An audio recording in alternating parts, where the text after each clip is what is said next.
சொந்த பந்தமெல்லாம் சேர்ந்துக்கிட்டு எங்க கிளம்பியாச்சுன்னு பார்த்தீங்கன்னா, பெரிய திருப்பதி கோயிலுக்கு தாங்க கிளம்பியாச்சு. டூர் போலான்னு ரொம்ப ஆசைப்பட்டு கிளம்பி மேல்மலைக்கு போயாச்சுங்க. மேல்மலைக்கு போனா பட்டிக்கு போகணும். இந்த பட்டியில பூந்தா தான் அந்த பெரிய பட்டிக்கு விடுவாங்கன்னு சொல்லி பட்டியில பூந்து, காலையில 9 மணிக்கு பட்டியில பூந்தா, நைட்டு 12 மணிக்கு கொண்டு போய் அந்த பெரிய பட்டியில விட்டாங்க.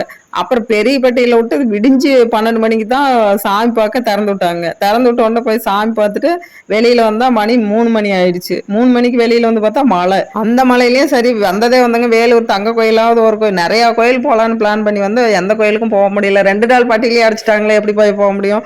தங்க கோயில் பார்த்துட்டு போலான்னு வந்தா டைம் ஆகி போச்சுன்னா அந்த கோயிலையும் மூடிட்டாங்க. சரி பரவாயில்லன்ட்டு பிள்ளைங்களுக்கு தேவைப்பட்டதெல்லாம் அங்கேயே வாங்கிட்டு சாப்பிட்டு பஸ் ஏறி கிளம்பியாச்சுங்க வீட்டுக்கு. ஒரு வழியா மேச்சேரி வந்தாச்சு. மேச்சேரியில் எங்க வீட்டுக்காரர் ரெடியில நின்றுட்டு நான் இறங்கின உடனே அப்பாடா சோத்துக்கு பஞ்சம் இல்லைங்கிற மாதிரி ஆகி போச்சுங்க.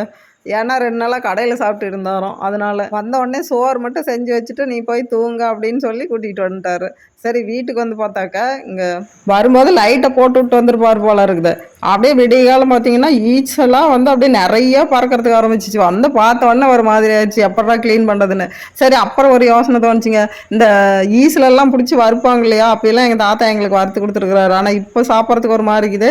இருந்தாலும் அதை ட்ரை பண்ணுவோம்னு சொல்லிட்டு கூட்டி அதை ஈஸில் சேமிக்கிறதுக்காக ஒரு பாத்திரத்தில் தண்ணி ஊற்றி அந்த பாத்திரத்துக்குள்ளே ஈஸ்லெல்லாம் பிடிச்சி போட்டாச்சுங்க. போட்டு சரி இதெல்லாம் க்ளீன் பண்ணி பண்ணுறதுக்கு லேட் ஆகும்னு சொல்லிட்டு அதை அப்படியே வச்சுட்டு நானும் அப்படியே வந்தோடனே குளிச்சுட்டு இருக்கிற ஒரு கொஞ்சம் துணியும் அப்படியே கையோடு அலசி போட்டுடலான்னு அலசி போட்டு வந்துட்டு சமையல் செய்யறதுக்கு ஆரம்பிச்சிட்டுங்க. ஏன்னா இவர் சாப்பாடு 2 நாளாக கடையில் சாப்பிட்டு எனக்கு உடம்புக்கே முடியல. எந்த வேலை செய்யலனாலும் பரவாயில்ல, எல்லாம் நானே செஞ்சுக்கிறேன், சாப்பாடு மட்டும் செஞ்சு வச்சுட்டு போய் படுத்துக்கன்னு சொல்லிட்டாரு.